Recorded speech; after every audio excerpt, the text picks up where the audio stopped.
السلام علیکم ناظرین، پروگرام علم و حکمت کے ساتھ زبیر احمد حاضر خدمت ہے۔ آج کا یہ پروگرام جو ہے وہ آپ کے بھیجے گئے سوالات پر مبنی ہے جو آپ ہمیں ای میل کے ذریعے سے پوچھتے رہتے ہیں، اور اس کے ساتھ ساتھ ہمارے ساتھ یہاں جو آڈینس موجود ہے ان سے بھی ہم کچھ سوالات لیں گے۔ تو آج کا یہ پروگرام متفرق سوالات پر مبنی ہے۔ میرے ساتھ تشریف رکھتے ہیں جناب جاوید احمد غامدی صاحب۔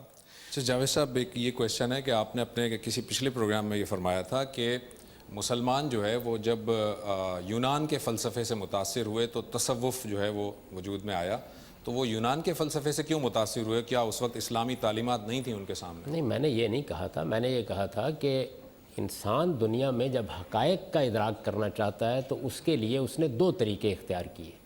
ایک طریقہ یہ اختیار کیا کہ وہ اپنی عقل کے ذریعے سے، عقل ظاہرہ حواس پر اعتماد کر کے، اور جو علم اس کے پاس اندر ہے اس کا خارج کی دنیا سے ربط پیدا کر کے انفر کرتی ہے۔ تو یہ سوچا گیا کہ اس ذریعے سے ہم اصل حقائق تک پہنچ جائیں گے۔ یہ جو انسان کا سارا عمل ہے اس کو فلسفے سے تعبیر کیا جاتا ہے۔ اس کے بہت بڑے بڑے لوگ یونان میں پیدا ہوئے۔ مسلمان اس کے بعد دنیا میں آئے تو اس وقت یونانی فلسفے کا بہت غلبہ تھا۔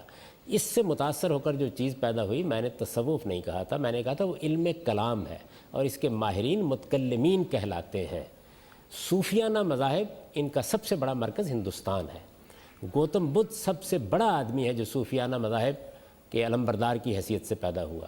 صوفیانہ مذاہب میں حقیقت تک پہنچنے کا طریقہ آپ کے باطن تک رسائی ہے۔ باطن تک رسائی کے لیے کچھ مشقیں کی جاتی ہیں، کچھ ریاستیں کی جاتی ہیں، چلے کھینچے جاتے ہیں، جس کو آپ بدھ مت میں دیکھتے ہیں نروان حاصل ہو گیا سے تعبیر کرتے ہیں۔ مسلمان جب اس سے متاثر ہوئے تو جو چیز وجود میں آئی وہ تصوف ہے۔ اچھا جاوید صاحب، اس میں ایک سوال یہ ہے کہ جو اس ذرا تفصیل طلب ہے کہ آپ جب قرآن مجید کے آیات کی جب تشریح فرماتے ہیں تو بعض مقامات پر آپ یہ کہتے ہیں کہ اس میں قرآن کا منشا چونکہ یہ ہے لہٰذا اس کو عین پر نہیں لینا چاہیے بلکہ اس کے منشا کو دیکھنا چاہیے۔ مثال کے طور پر عورت کی عدت کا معاملہ ہے تو آپ ان کا دیکھتے ہیں کہ منشا کیا ہے، لیکن جب ہم یہ دیکھتے ہیں تو روزے کے متعلق قرآن مجید یہ کہتا ہے کہ روزہ اس لیے تم پر فرض کیا گیا تاکہ تمہیں تقوی حاصل ہو۔ اگر ایک شخص کہتا ہے کہ اس کا منشا صرف تقوی کا حصول ہے اور تقوی کا حصول میں کسی اور ذریعے سے بھی حاصل کر سکتا ہوں تو پھر مجھے روزہ بھی نہیں رکھنا چاہیے، تو یہ آپ کیسے طے کریں گے کہ یہ عین پر حکم ہوگا یا اس کے منشا پر ہوگا؟ نہیں، اس میں بہت سی چیزیں خلط ملط ہو گئی ہیں۔ دیکھیے، عین پر حکم ہونے کا مطلب یہ ہوتا ہے کہ کسی چیز سے آپ کو روکا جا رہا ہے۔ مثال کے طور پر قرآن مجید نے یہ کہا ہے کہ انما الخمر والمیسر رجس من عمل الشیطان، یہ جوا اور یہ شراب یہ گندے شیطانی کام ہیں، ان سے اجتناب کرو۔ اب اس میں لفظ خمر آیا ہے۔ خمر عربی زبان میں انگور کی شراب کو کہتے ہیں۔ تو یہاں ظاہر ہے کہ یہ طے کرنا پڑے گا کہ اللہ تعالیٰ نے یہ بات کیا انگور کی شراب کے بارے میں کہی ہے یا اس سے مقصود نشے سے لوگوں کو روکنا ہے۔ یعنی عین اور حقیقت کی جو بحث پیدا ہوتی ہے وہ یہاں پیدا ہوتی ہے۔ اس طرح کے موقعوں کے اوپر یہ دیکھا جاتا ہے کہ جس چیز سے روکا جا رہا ہے اس سے اللہ تعالیٰ کا مقصود کیا ہے۔ کیا وہ یہ چاہتے ہیں؟ عقل یہی کہتی ہے، علم یہی کہتا ہے، کسی آدمی کو اگر یہ بات بتائی جائے تو یہی معقول سمجھی جائے گی؟ یہ پہلا سوال پیدا ہوتا ہے۔ تو عین اور حقیقت کی بحث یہاں پیدا ہوتی ہے۔ منشا کا تعلق تو اس سے ہے کہ اللہ تعالیٰ کے پیش نظر کیا ہے، اللہ تعالیٰ کس چیز کو سامنے رکھ رہے ہیں۔ تو آپ نے جو عدت کی مثال دی ہے وہاں صورتحال یہ نہیں ہے کہ وہ منشا ہم متعین کر رہے ہیں، قرآن مجید نے اس کو خود بیان کر دیا ہے۔ یعنی یہ بتا دیا ہے کہ عدت کا حکم کس مقصد کے لیے دیا گیا ہے، اس کی پابندی کیوں ضروری ہے، اور پھر یہ بتا دیا ہے کہ وہ کون سی صورتیں ہیں جس میں یہ پابندی اٹھ جاتی ہے۔ تو اس میں بالکل صاف طریقے سے واضح کر دیا۔ پھر اسی چیز کو رسالت میں آپ صلی اللہ علیہ وسلم نے بھی واضح کر دیا۔ چنانچہ کئی مرتبہ میں یہ ذکر کر چکا ہوں کہ حضرت سبیہ رضی اللہ عنہ ان کے ہاں جب وضع حمل ہو گیا تو رسالت میں آپ صلی اللہ علیہ وسلم نے کہا اب آپ پر عدت کی بھی کوئی پابندی نہیں ہے۔ قرآن مجید نے سورہ احزاب میں بڑی وضاحت کے ساتھ یہ بتایا کہ اگر مرد و عورت کی ملاقات نہیں ہوئی ہے تو پھر عدت کی کوئی پابندی نہیں ہے۔ تو اس طریقے سے خود قرآن مجید اپنی بات کو واضح کر رہا ہے کہ اس کے پیش نظر کیا چیز ہے۔ تو ایسا نہیں ہے کہ میں یا آپ اس کا منشا متعین کر دیں گے، یہ وہ خود بتائے گا کہ وہ کوئی حکم دے رہا ہے، اس سے اس کا مقصود کیا ہے۔ کیا وہاں پر یہ مقصود ہے کہ آپ صرف انگور کی شراب سے رک جائیں، یا اس میں پیش نظر یہ ہے کہ نشہ کرنے والی ہر چیز سے اپنے آپ کو بچائیں۔ تو یہ بڑی سادہ بحث ہے، اس میں کوئی کبھی اہل علم کو تردد نہیں پیش آتا۔ اس کا مطلب یہ ہوا کہ جن چیزوں میں روکا گیا ہے، جن کی ممانعت کی گئی ہے، بحث وہاں پیدا ہوگی حقیقت میں اور عین میں۔ جن چیزوں کو کرنے کا حکم دیا گیا ہے بحث وہاں پیدا نہیں ہو سکتی۔ دیکھیے، بات یہ ہے کہ آپ کو کبھی بطور اصول کسی چیز سے روکا جاتا ہے۔ یعنی مثال کے طور پر آپ سچ بولیے اور جھوٹ نہ بولیے، دیانتداری اختیار کیجیے، بددیانتی اختیار نہ کیجیے. یہ ایبسٹریکٹ چیزیں ہیں. جب آپ کو کسی متعین شے کا، جس کو ہم آنکھوں سے دیکھتے ہیں کیا کیا روکا جا رہا ہے، آپ سے کہا جا رہا ہے یہ آپ گلاس میں جو پانی ہے نہیں پئیں گے، تو اب یہ سوال پیدا ہوگا کہ یہاں روکنے کا منشا کیا ہے؟ یعنی اس پانی میں کوئی چیز ہے، پانی بجائے خود کوئی قابل اعتراض چیز ہے. تو یہ سوال اصل میں اس طرح کی اشیاء میں پیدا ہوتا ہے، یہ ہر جگہ پیدا نہیں ہو جاتا. عدت کے معاملے کو اس پر قیاس نہیں کیا جا سکتا. عدت قرآن مجید کا اپنا حکم ہے اور اس نے خود بتایا ہے کہ وہ حکم کیوں دیا گیا ہے، جگہ جگہ اس کی وضاحت کی ہے. اس کے لیے مجھے یا آپ کو منشا متعین کرنے کی کوئی ضرورت نہیں. اچھا، اسی سے متصل ایک کویشچن یہ ہے کہ قرآن مجید سورہ بقرہ میں تو یہ کہتا ہے کہ روزے کی جو وجہ بتا رہا ہے وہ یہ حکمت بتا رہا ہے تاکہ تم تقوی اختیار کرو، اور اسی سورہ بقرہ میں ابتدا میں اللہ تعالیٰ ہدی للمتقین کہہ کر جو متقین کی تعریف بیان کرتا ہے تو اس میں یہ ہے کہ وہ ایمان لاتے ہیں، وہ نماز قائم کرتے ہیں، وہ آخرت پر یقین رکھتے ہیں، وہ اپنے مال میں سے انفاق کرتے ہیں. اس میں روزے کا ذکر نہیں ہے. اس کا مطلب متقی جو ہے وہ بغیر روزے کے ان کیریکٹرسٹک کا ہو تب بھی وہ متقی ہو سکتا ہے. دیکھیے، متقی کا مطلب تو یہ ہے کہ ایک آدمی نے اس حقیقت کو تسلیم کر لیا ہے کہ میرا ایک پروردگار ہے، میں اس کا بندہ ہوں، وہ میرا خالق ہے، مجھے ایک دن اس کے حضور میں جواب دہ ہونا ہے. لہٰذا میں اپنی زندگی اب اس طریقے سے بسر کروں گا کہ کہیں وہ مجھ سے ناراض نہ ہو، جواب دہی کے موقع پر میرے اوپر کوئی الزام نہ آئے، میری زندگی پاکیزگی کا نمونہ ہو تاکہ میں اپنے پروردگار کو منہ دکھا سکوں. تو ظاہر ہے کہ تقویٰ اس کیفیت اور اس احساس کا نام ہے. یہ کیفیت اور احساس جب آپ کے اندر پیدا ہو جاتا ہے تو پھر اس کا ظہور ہوتا ہے. تو قرآن مجید سورہ بقرہ کی ابتدا میں تو اصل میں صحابہ کرام کا ایک نقشہ سامنے ہمارے رکھ کے یہ کہہ رہا ہے کہ یہ قرآن مجید ہدایت کے لیے آیا ہے. اس سے ہدایت جن لوگوں نے پائی ہے یہ دیکھو وہ کون لوگ ہیں. اب ظاہر ہے کہ اس میں وہی چیزیں بیان کی جائیں گی جن چیزوں کی صورت میں اس کا ظہور ہو رہا ہے. اس کا یہ مطلب نہیں ہے کہ ہر وہ چیز جس سے اس کا ظہور ہو سکتا ہے اس کو اس فہرست میں شامل کرنا ضروری ہے. یعنی ایک آدمی کے اندر اگر خدا ترسی ہے، خدا خوفی ہے، وہ اپنے آپ کو خدا کا بندہ سمجھتا ہے، کبھی اس کا ظہور لوگوں کے ساتھ محبت کرنے میں ہوگا، کبھی کسی کے کام آنے میں ہوگا، کبھی خدمت کرنے میں ہوگا، کبھی اپنا مال خرچ کرنے میں ہوگا، کبھی نماز کے لیے حاضر ہو جانے میں ہوگا، کبھی کسی شخص کا ہاتھ پکڑ لینے میں ہوگا، اور اسی طریقے سے اور بہت سی چیزوں میں. روزے کے بارے میں اللہ تعالیٰ یہ فرما رہے ہیں کہ اگر تم اپنے اندر یہ خدا خوفی پیدا کرنا چاہتے ہو، اگر اس کی تربیت کرنا چاہتے ہو تو اس کے لیے تمہیں روزے کا اہتمام کرنا چاہیے. اور یہ جو عبادات ہیں یہ خدا بتاتا ہے، یعنی یہ اس اصول پر نہیں اختیار کی جاتی. یہ چونکہ خدا اور بندے کا باہمی تعلق ہے کہ میں خود طے کر لوں گا کہ مجھے اس کے لیے کیا کرنا ہے. یعنی یہ تو اللہ تعالیٰ بتاتے ہیں کہ میرے تعلق کے حوالے سے یہ چیزیں ہیں. چنانچہ عبادات محل اجتہاد نہیں ہوتی، ان میں یا آپ اپنی طرف سے کوئی اضافہ یا کمی نہیں کر سکتے. یہ زندگی کے معاملات ہیں جن میں ہم یہ دیکھتے ہیں کہ جو حکم دیا گیا ہے اس کا کس چیز سے تعلق ہے، اس میں منشا کیا ہے، کیا چیز ہے. ہمارے فقہا اور علماء بھی اس پہ بڑی واضح تقسیم کر دیتے ہیں. وہ کہتے ہیں یہ تعبدی امور ہے، یعنی اللہ اور بندے کے تعلق سے متعلق جو چیزیں ہیں ان میں ہمارے لیے کوئی مقام اجتہاد نہیں ہے. وہ چیزیں جن کا تعلق معاملات سے ہے ان میں البتہ ہم دیکھتے ہیں کہ حکم کیا ہے، منشا کیا ہے، مقصود کیا ہے، کیا چیز پیش نظر ہے، متکلم بات کیوں کہہ رہا ہے. یہ ساری باتیں وہاں دیکھی جاتی ہیں اور یہ تمام مسلمان امت دیکھتی رہی ہے. اس میں نے کوئی تنہا جسارت نہیں کی. السلام علیکم سر، میرا آپ سے کویسچن ہے کہ جس طرح آج کل لوگ کہتے ہیں کہ اگر کوئی بھی پرابلم ہے تو پہلے استخارہ کرا لیا جائے. تو جس طرح شادی کا معاملہ ہوتا ہے یا تعلیم کا معاملہ ہوتا ہے تو لوگ کوشش کرتے ہیں کہ پہلے استخارہ کروا لیا جائے. تو اب ضروری تو نہیں ہے کہ ہر باری استخارہ صحیح آئے، یا پھر وہ کہتے ہیں کہ یہ ہمیں اللہ تعالیٰ کی طرف سے ہوتا ہے کہ ہمیں اللہ کی رضا پتہ چل جاتی ہے، لیکن پھر بھی اگر وہ لوگ اس مطابق چلتے ہیں اور وہ زندگی نہیں اچھی گزرتی یا ویسا نہیں ہوتا جیسا وہ چاہ رہے ہوتے ہیں، تو اس بارے میں استخارے کے بارے میں رسول پاک نے اور اللہ تعالیٰ نے کیا ہمیں پیغام دیا ہے کہ کیا ہونا چاہیے؟ استخارہ کا مطلب ہے اللہ تعالیٰ سے یہ دعا کرنا کہ یہ معاملہ میں کرنے لگا ہوں یا یہ فیصلہ میں کر رہا ہوں، اس میں کوئی خیر ہے تو اللہ اس خیر کو میرے لیے نمایاں کر دے. یہ دعا ہے. عربی زبان میں استخارے کا مطلب ہے خیر چاہنا، بھلائی چاہنا. یہ آپ خدا سے دعا کرتے ہیں. رسالت میں آپ صلی اللہ علیہ وسلم نے ہمیں بہت دعائیں سکھائی ہیں، یعنی ہم اپنے رب سے کیسے مانگیں، مصیبت میں کس طرح دعا مانگیں، صبح اٹھ کر کیا دعا مانگیں، رات سوتے وقت کیا دعا کریں. تو دعاؤں میں سے ایک دعا وہ ہے جس میں اگر کسی موقع کے اوپر آپ کو کوئی مشکل فیصلہ درپیش ہے تو آپ اپنے رب سے مدد مانگتے ہیں. تو جس طرح باقی دعائیں کی جاتی ہیں اسی طرح یہ دعا کی جاتی ہے، کرائی نہیں جاتی، کی جاتی ہے۔ یہ دعا ضرور کریں اللہ تعالیٰ سے، لیکن فیصلہ ہمیشہ علم اور عقل کی بنیاد پر کیا جاتا ہے۔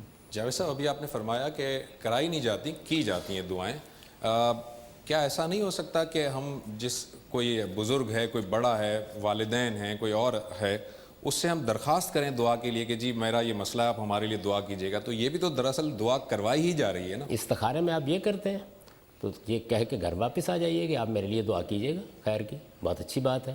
آپ تو کہتے ہیں کہ یہ کوئی عمل ہے جو ہونا ہے، رات کو ایک خواب آنا، بلکہ اب تو رات کا انتظار بھی نہیں ہوتا، ادھر آپ درخواست پیش کرتے ہیں، اس کے فوراً بعد خواب بھی آ جاتا ہے اور آپ کو جواب بھی دے دیا جاتا ہے۔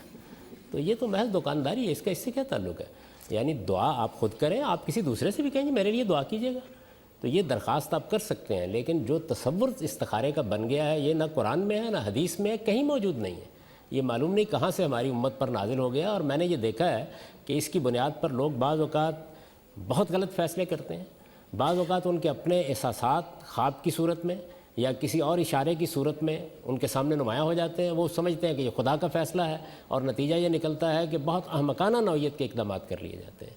تو اس لیے میری گزارش یہ ہے کہ جتنی بات رسالت میں آپ صلی اللہ علیہ وسلم نے فرمائی ہے اسی پر رہنا چاہیے۔ یہ اللہ سے دعا ہے، اور اللہ تعالیٰ سے ہم بہت سی دعائیں روز کرتے ہیں، اللہ تعالیٰ کسی دعا کو قبولیت بخشتے ہیں اگر ہمارے لیے بہتر سمجھتے ہیں، اگر نہیں بخشتے تو اسی میں ہمارے لیے حکمت کی بات ہوتی ہے۔ تو یہ بھی دعاؤں میں سے ایک دعا ہے، ممکن ہے اس کے نتیجے میں اللہ تعالیٰ آپ کی مدد فرمائیں اور آپ کے علم میں کوئی اچھی بات آ جائے، ممکن ہے کوئی اطلاع آپ کو مل جائے، ممکن ہے کہ آپ کے ذہن میں وہ چیز آ جائے جس کی بنیاد پر آپ ایک اچھا فیصلہ کر سکیں، یہ بھی ممکن ہے کہ کوئی خواب آپ کو آ جائے، یہ بھی ممکن ہے۔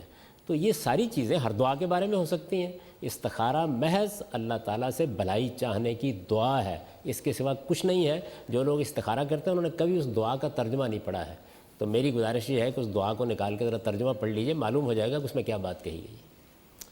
جی میرا سوال یہ ہے کہ قسم توڑنے کا کفارہ کیا ہے اور قسم کس کی کھائی جاتی ہے؟ قسم ہمیشہ اللہ تعالیٰ کی کھانی چاہیے اور توڑنے سے اجتناب کرنا چاہیے، اس لیے کہ قسم اصل میں اللہ کو گواہ ٹھہرانا ہے۔ جب ہم قسم کھاتے ہیں تو ہم کہتے ہیں کہ میرے اس کام پر یا میری اس بات پر اللہ گواہ ہو، تو اللہ کی گواہی کوئی معمولی بات تو نہیں ہے، اللہ ہی کی قسم کھائی جائے گی کسی کو اعتماد دلانے کے لیے، کسی موقع پر اپنا کوئی بیان دینے کے لیے۔ ظاہر ہے قسم کھانے کی کوئی وجہ ہوگی نا، بغیر وجہ کے جو قسم کھائی جاتی ہے وہ تو اللہ تعالیٰ نے بتا دیا ہے کہ وہ لغم قسمیں ہوتی ہیں، ان پر اللہ تعالیٰ کوئی مواخذہ نہیں کرتے، لیکن یہ توجہ دلا دی ہے کہ یہ بالکل ایک بیہودہ کام ہے، یہ نہیں کرنا چاہیے۔ تاہم جب سنجیدگی کے ساتھ قسم کھا کے آپ کوئی عہد کرتے ہیں، معاہدہ کرتے ہیں یا کوئی بات کہتے ہیں اور پھر اس قسم کو توڑنا پڑ جائے تو اس کے اوپر پھر روزوں کا اور غلام آزاد کرنے کا کفارہ مقرر کیا گیا ہے، یعنی آپ کو روزے رکھنے ہوتے ہیں، اس کے نتیجے میں 10 مسکینوں کو کھانا کھلانا ہوتا ہے یا آپ کو روزے رکھنے ہوتے ہیں۔ جی اور کوئی کویشچن ہے؟ میں آئے؟ جی میرا سوال یہ ہے کہ جزیہ کیا ہے، اور کیا یہ صرف اسلام کا ہی طریقہ ہے یا اس سے پہلے بھی حکمران اس سے اپنی رعایا سے وصول کرتے تھے؟ جزیہ کیا ہے جاوید صاحب، اور جزیہ کیا اسلام کا حکم ہے یا اس سے پہلے بھی حکمران یہ وصول کیا کرتے تھے اپنے لوگوں سے؟ ان کے سوال کے جواب میں عرض ہے کہ لفظ جزیہ ہے، یہ در حقیقت کسی قوم کو جب محکوم بنا کے اس کو محکومی کی سزا دی جاتی ہے تو اس پر عائد کیا جاتا تھا۔ اب نہ کسی کے محکوم بنانے کا سوال ہے، نہ یہ کوئی اسلام کا حکم ہے۔ یہ جزیہ اس وقت تھا جب کہ اللہ کے پیغمبر نے لوگوں پر اپنی حجت تمام کر دی، اس کے بعد ان کو اللہ نے سزا دی۔ سزا کے طور پر جن قوموں کے اوپر جزیہ عائد کیا گیا، گویا ایک رقم عائد کر دی گئی، وہ محکومی کی علامت تھی۔ تو یہ حکم اللہ کے پیغمبر ہی کے ساتھ خاص تھا، ہم یا آپ اب کسی پر نہ جزیہ عائد کر سکتے ہیں نہ کسی کو محکوم بنا سکتے ہیں۔ السلام علیکم سر، میرا آپ سے سوال یہ ہے کہ جب کوئی کسی چیز کی تعریف کرتا ہے اور ساتھ ماشاء اللہ نہیں بولتا تو چیز کا نقصان اگر واقع ہو جائے تو کہتے ہیں کہ نظر لگ گئی ہے، تو کیا نظر واقع ایگزسٹ کرتی ہے، اور اگر نہیں ایگزسٹ کرتی تو پھر نقصان کیسے ہو جاتا ہے؟ یہ انشاءاللہ ماشاءاللہ ان کا کیا مطلب ہے؟ انشاءاللہ کا مطلب ہے اگر اللہ نے چاہا، ماشاءاللہ کا مطلب ہے جو اللہ چاہے۔ تو یہ در حقیقت ہمارے ایمان کا اظہار ہے، یہ کوئی منتر نہیں ہے جو آپ پڑھتے ہیں۔ یعنی جب آپ کوئی کام کرتے ہیں تو اپنے ایمان کا اظہار کرتے ہیں، آپ یہ سمجھتے ہیں کہ میں وعدہ کر رہا ہوں، میں ارادہ کر رہا ہوں، میں کہیں جانا چاہتا ہوں، میں نے کوئی عزم کیا ہے، تو ظاہر ہے کہ اس کائنات کا خالق ہے، اس کا اذن ہوگا، اس کی اجازت ہوگی، وہ موضوع سمجھے گا، وہ مجھے صحت دے گا، تندرستی دے گا، میں یہ کام کر لوں گا۔ تو یہ آپ کے ایمان کا اظہار ہے۔ اس وجہ سے اس کو کوئی منتر نہ سمجھے کہ آپ نے انشاءاللہ کہہ دیا، آپ نے ماشاءاللہ کہہ دیا، اس کے بعد کوئی افتاد نہیں آ سکتی، کوئی مصیبت نہیں آ سکتی، کوئی حادثہ نہیں ہو سکتا. نہیں، یہ آپ کے ایمان کا اظہار ہے، آپ یہ اظہار کرتے ہیں. یہ دنیا کچھ قوانین پر چل رہی ہے، تو اللہ تعالیٰ سے دعا بھی کیجئے، اللہ تعالیٰ سے مدد بھی مانگیے، اور یہ بھی ضرور کہیے، یہ ہمارے ایمان کا اظہار ہے کہ اگر پروردگار چاہے گا تو یہ کام ہوگا، یہ انشاءاللہ ہے. اور اسی طریقے سے جب آپ کو کوئی نعمت ملتی ہے، جب اللہ کا کوئی کرم آپ پر ہوتا ہے تو ماشاءاللہ بھی ضرور کہیے. بہت پاکیزہ کلمہ ہے، لیکن پھر عرض کر دوں کہ یہ ہمارے ایمان کا اظہار ہے، کوئی منتر نہیں. جاوید صاحب، ایک کویشچن کا ان کا دوسرا جو پارٹ تھا وہ یہ تھا کہ نظر بد کوئی چیز ہوتی ہے، نظر لگ جانا کچھ ہوتا ہے؟ اس کا مذہب سے کوئی تعلق نہیں ہے، نہ مذہب یہ بتانے کے لیے آیا ہے کہ نظر لگتی ہے یا نہیں لگتی ہے. یہ لوگوں کا تجربہ ہے، اور قدیم زمانے سے لوگ یہ کہتے چلے آ رہے ہیں. ہم آج بھی اس کے بارے میں کوئی حتمی رائے نہیں قائم کر سکتے. اس کی وجہ یہ ہے کہ یہ دنیا میں جتنا علم ہے، جس کو آپ سائنس کہتے ہیں، یہ پہلے مرحلے میں اسی طرح کے تصورات سے شروع ہوتا ہے. یعنی لوگ اپنے تجربے مشاہدے کی بنیاد پر ایک رائے قائم کر لیتے ہیں، پھر وہ اس کو بیان کرتے ہیں. پھر تجربے اور مشاہدے سے یا اس کی تصدیق ہونا شروع ہو جاتی ہے یا اس کی تکذیب ہونا شروع ہو جاتی ہے. تو اسی طرح کا مشاہدہ لوگوں کا ہے کہ انسان کی نفسیات پر بعض اوقات جب آپ اس کو دیکھتے ہیں تو یہ چیز اثر انداز ہو جاتی ہے. یہ اب ہم جانتے ہیں، یعنی جدید علم کی روشنی میں بھی جانتے ہیں کہ ہمارے اندر سے جو ریز نکلتی ہیں وہ اثر انداز ہوتی ہیں. کس کس پہلو سے اثر انداز ہوتی ہیں ابھی سائنس کی میز پر آ کر یہ چیزیں ایک حقیقت نہیں بنی ہیں. تو اس وجہ سے بس زیادہ یہ کہا جا سکتا ہے کہ اس کا امکان ہے کہ انسان کی نظر، اس کے دیکھنے کا انداز یہ آپ پر اثر انداز ہوتا ہو. ایسے تمام معاملات میں جن میں ہم حتمی طور پر کوئی بات کہنے کی پوزیشن میں نہیں ہیں، ہمیں ایک طرف یہ کوشش کرنی چاہیے کہ اگر اس کا کوئی علاج کر سکتے ہیں ہمارے علم میں تو ضرور کریں. علاج بھی امکاناتی پر کیے جاتے ہیں، اور اسی طریقے سے اللہ سے بھی دعا کریں اور یہ درخواست کریں کہ اس کا اگر کوئی برا اثر ہے تو ہمیں اللہ تعالیٰ اس سے محفوظ رکھے. تو اتنی بات ہے بس. یعنی یہ کوئی مذہب کا مسئلہ نہیں ہے، یہ عام مشاہدے کی بات ہے. عربوں کے بھی مشاہدات تھے، ہمارے بھی مشاہدات. ٹھیک، یہاں کوئی کویشچن ہے آپ کا؟ السلام علیکم سر. سر، ہم ایک ایسی دنیا میں رہ رہے ہیں جہاں پہ ویسٹ بہت اثر انداز ہوتا ہے. تو بیسیکلی یہ کنسیپٹ یا یہ پرسیپشن لیا جاتا ہے کہ ان کی طرح کے سٹائلز، فیشنز یا پھر ان کی جو شکل و شباہت ہے اسے اڈاپٹ کرنا ایک غیر پسندیدہ عمل ہے. تو میرا کویشچن یہ ہے کہ سر یہ کس حد تک ٹھیک ہے، اور اگر یہ پاسبل ہے تو پھر کس حد تک ہم وہ سٹائلز اڈاپٹ کر سکتے ہیں، یا پھر بالکل بھی اس کی کوئی گنجائش نہیں ہے؟ ہمارا مذہب کچھ اقدار کی ہمیں پابندی کی تلقین کرتا ہے، کچھ ایمانیات ہیں جو ہمارے لیے متعین کرتا ہے، اخلاقی اصول ہیں جن اصولوں کی تلقین کرتا ہے، کچھ احکام اس نے دے دیے ہیں جس کو قانون یا شریعت کہا جاتا ہے، ان کی پابندی کیجیے. اس طرح کی چیزوں کو مذہب میں موضوع نہیں بنایا گیا. دنیا میں انسان جیتا ہے وہ اپنے معاشرے سے سیکھتا ہے، اپنے ماحول سے سیکھتا ہے. مسلمان اگر آپ ان کے اس دور کو دیکھیں، محمد الرسول اللہ صلی اللہ علیہ وسلم کے بعد وہ عرب سے چلے تھے، تو عرب کیا لباس پہنتے تھے، عرب کیسے اٹھتے بیٹھتے تھے، عرب کا رہن سہن کیا تھا، وہی ان کا رہن سہن تھا، وہی ان کا لباس تھا، وہی ان کے آداب زندگی تھے. وہ عجم میں آئے، انہوں نے بہت سی چیزیں ایران سے سیکھیں، اس زمانے کی تہذیب، اس زمانے کا رہن سہن، ان کے مکانات اور بہت سی چیزیں ہیں جن کے ان پر اثرات ہوئے. وہ وہاں سے ہندوستان آئے، ہندوستان میں ان کی بڑی سلطنت قائم ہوئی، کم و بیش 1000 سال تک مسلمان حکومت کرتے رہے. یہاں پر بھی بہت سے رسوم، روایات اور ثقافتی چیزیں ان کو انہوں نے اختیار کر لیا. اس وقت دنیا ایک ٹیکنالوجی کا انقلاب آ گیا ہے، اس کے نتیجے میں آپ ایک گاؤں بن کے رہ گئے ہیں. اب تو ایک واقعہ جو ہے وہ امریکہ کے کسی دور دراز قصبے میں ہوتا ہے، اور اس سے پہلے کہ وہاں کے لوگ اس سے واقف ہوں، ہم اس سے واقف ہو چکے ہوتے ہیں. تو اس وجہ سے اب لباس، رہن سہن، اٹھنے بیٹھنے، مکان بنانے، شہروں کو تعمیر کرنے، تہذیب، ثقافت کے بے شمار پہلو ہیں جو اسی طریقے سے لوگوں تک پہنچ رہے ہیں. ان کو لوگ اپنائیں گے بھی، ان کو اختیار بھی کریں گے. اسلام کا اپروچ یہاں سے نہیں ہے. وہ آپ سے یہ کہے گا کہ وہ چیزیں جن کا تعلق اس کی تعلیمات و ہدایات سے ہے انہیں آپ مضبوطی کے ساتھ پکڑے رکھیں، اپنی اعلیٰ اخلاقی اقدار سے کسی حال میں دستبردار نہ ہوں.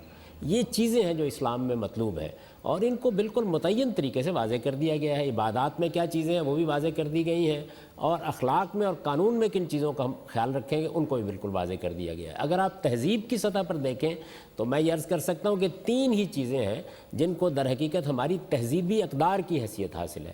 ایک یہ کہ ہمیں ہر حال میں حفظ مراتب کو ملحوظ رکھنا ہے. یعنی ہمارا دین ہمیں یہ سکھاتا ہے کہ بڑا بڑا ہے، چھوٹا چھوٹا ہے. ماں باپ کی کیا حیثیت ہے، استاد کی کیا حیثیت ہے، شوہر کی کیا حیثیت ہے، بیوی کی کیا حیثیت ہے، اس میں مراتب کا فرق رکھا گیا ہے. یعنی تمام انسان ہونے کے لحاظ سے برابر ہیں، لیکن مرتبے کے لحاظ سے برابر نہیں ہیں. ماں باپ کا مرتبہ بہت غیر معمولی ہے. اللہ تعالیٰ نے جس طرح ان کا ذکر کیا ہے معلوم ہوتا ہے کہ اللہ کے بعد وہی ہیں کہ جن کو سب سے بڑھ کر ہمارے ادب اور احترام کا مستحق قرار دیا گیا ہے.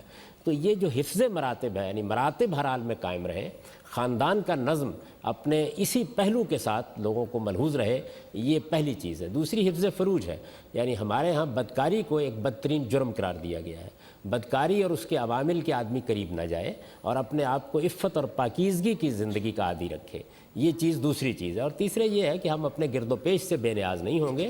ہم بھلائی کی باتوں کی لوگوں کو تلقین کریں گے اور برائی کی باتوں سے روکیں گے. برائی کی باتیں کیا ہیں؟ کوئی کسی کی حق تلفی نہ کرے، کوئی کسی کی جان مال آبرو کے خلاف زیادتی نہ کرے، جنسی معاملات کے بارے میں حدود کا خیال رکھا جائے. یہ ہیں وہ چیزیں کہ جن کو ہماری تہذیبی شناخت یا ہماری تہذیبی اقدار کی حیثیت حاصل ہے. السلام علیکم.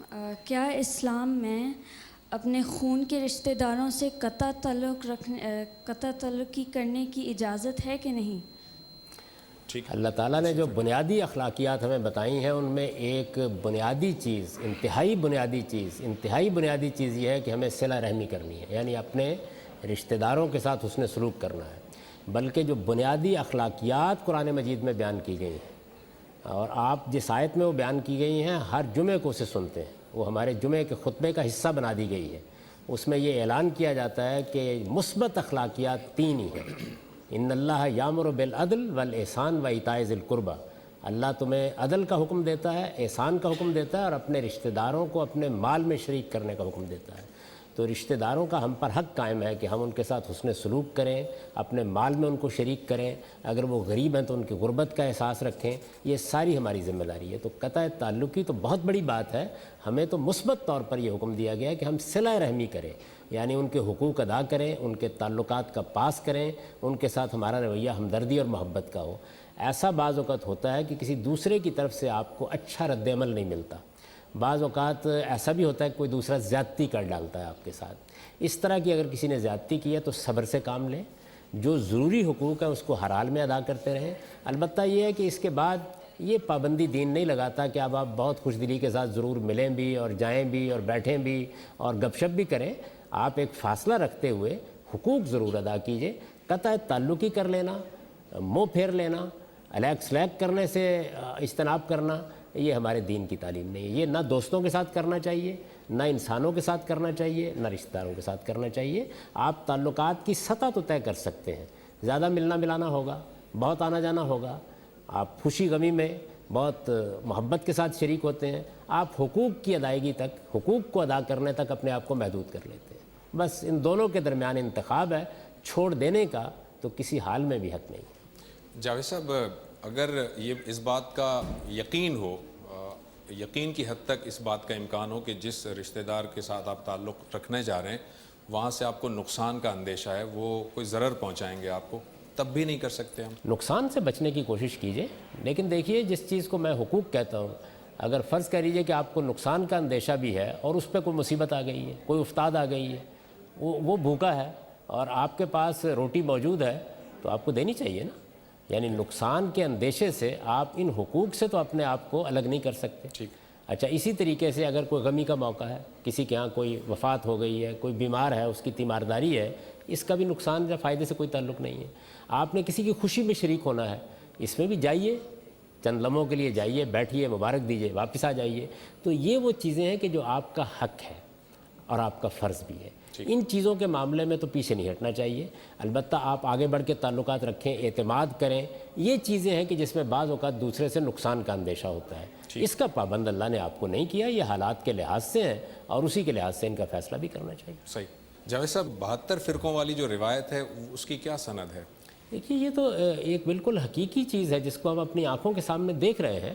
اس وجہ سے اگر کسی روایت میں بھی یہ متنبع کیا گیا ہے کہ اے مسلمانوں، تم اس وقت تو ایک امت ہو، محمد الرسول اللہ کے ماننے والے ہو، تمہارے درمیان اللہ تعالیٰ نے بڑی الفت، بڑی محبت پیدا کر دی ہے. قرآن مجید بیان کرتا ہے نا صحابہ کرام کو مخاطب کر کے کہ میں نے تمہارے اندر بڑا اخوت کا جذبہ پیدا کر دیا، الف بین قلوبکم. تو یہ چیز پائیدار نہیں رہے گی. کچھ وقت آئے گا جس کے بعد فرقے بھی ہوں گے، مکاتب فکر بھی ہوں گے، ہو سکتا ہے 72 73 کتنے ہی بن جائیں. تو یہ تنبیہ کی ایک چیز ہے. ظاہر ہے کہ وہ ہم دیکھ بھی رہے ہیں کہ اس طریقے سے ہو گیا. اس کا یہ مطلب تھوڑی ہے کہ ہم یہ فیصلہ کر لیں کہ ہم کو فرقہ بندی کرنی ہے. لیکن اس میں ایک فرقہ ناجیہ ہوگا ان میں. یہ بات یہ ہے کہ وہ فرقہ کہاں پایا جائے گا؟ کیا ان فرقوں کے نام میں پایا جائے گا؟ میرا اپنا احساس تو یہ ہے کہ ہر گروہ ہر فرقے کے اندر ایسے نفوس ہوتے ہیں جو بہت پاکیزہ ہوتے ہیں، جو بڑے اخلاص سے دین کو سمجھتے ہیں، جو بہرحال جتنا علم ان کو ہوتا ہے اس کے لحاظ سے کام کر رہے ہیں. تو اس وجہ سے اگر یہ کوئی فرقہ ہونا ہے تو یہ سبھی میں پایا جاتا ہے اور ہمیں سب کا احترام کرنا چاہیے.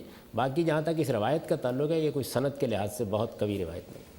ایک ای میل پر ہمیں سوال آیا ہے کہ ایک شخص نے کہا ہے کہ میں نے اپنی بیوی کو طلاق دی اور کورٹ کے تھرو دی طلاق، اور میں نے باقاعدہ ہوش و حواس میں طلاق دی، لیکن مجھے چونکہ طلاق کا پروسیجر نہیں پتہ تھا. طلاق تو ہو گئی کورٹ کے تھرو لیکن پروسیجر پتہ نہیں تھا. اب میں رجوع کرنا چاہتا ہوں، کیا صورت ہوگی؟ جب آپ عدالت کے پاس چلے جاتے ہیں تو ظاہر ہے کہ عدالت نے ایک فیصلہ کر دیا ہے. اب آپ کوئی دوسرا فیصلہ کرنا چاہتے ہیں تب آپ کو عدالت ہی کے پاس جانا پڑے گا، یا پھر عدالت نے جو فیصلہ دیا ہے اس کو دیکھا جائے گا کیا فیصلہ دیا ہے. مثلا عدالت نے تنسیخ نکاح کا فیصلہ دیا ہے، یا عدالت نے شوہر سے یہ کہا ہے کہ آپ طلاق دے دیں اور شوہر نے عدالت کے حکم پر طلاق دے دی ہے. تو طلاق کی کیا نوعیت ہوئی ہے، جو فیصلہ کیا گیا ہے اس کی بنیاد پر ہوگا. عام حالات میں یہی توقع کرنی چاہیے کہ عدالت نے دین میں بتائے ہوئے طریقے کے مطابق طلاق کرائی ہوگی. چنانچہ طلاق ہو گئی، علیحدگی ہو گئی، اب وہ جب چاہے نکاح کر سکتے ہیں. یہ ایک اصولی بات ہے جو میں کر سکتا ہوں. تاہم جب تک آپ فیصلہ نہیں دیکھ لیں، یہ معلوم نہیں کرنے عدالت نے کیا لکھا ہے، کیا ڈگری دی ہے، اس وقت تک حتمی رائے نہیں دی جا سکتی. جی آپ کا سوال ہے؟ میرا آپ سے یہ سوال ہے کہ کیا انسان کی تخلیق کا مقصد یہی تھا کہ اسے آخرت میں سزا دی جائے؟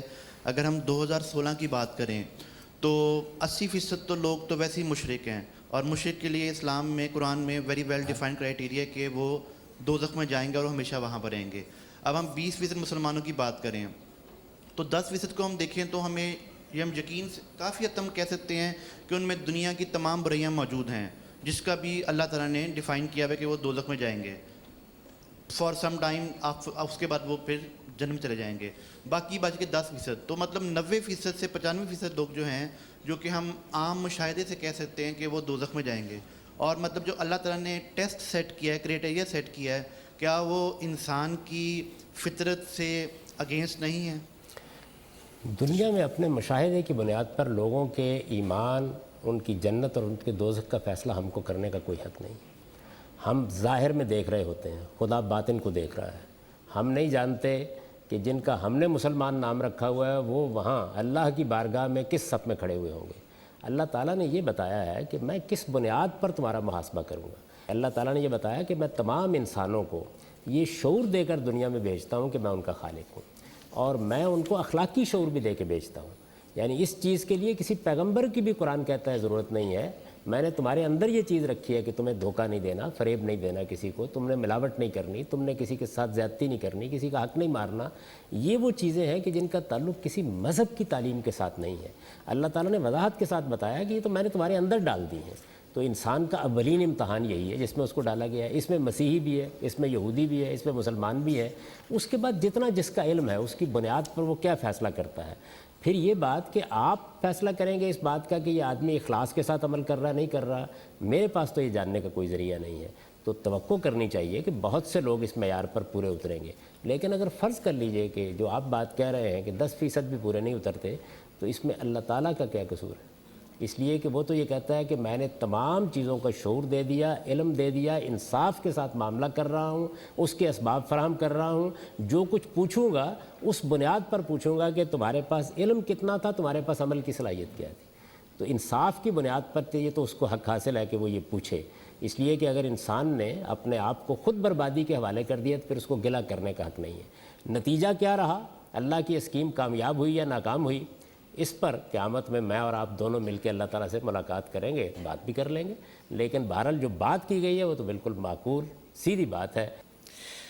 جاوید صاحب ایک کویشچن یہ ہے کہ آپ اکثر جو اپنے پروگرام میں جب بات کرتے ہیں اور دین کی اور اسلام کی جو تعبیر کرتے ہیں، آپ بہت زیادہ جو ہے وہ آسان نہیں بنا رہے دین کو. دین اتنا آسان تو نہیں ہے.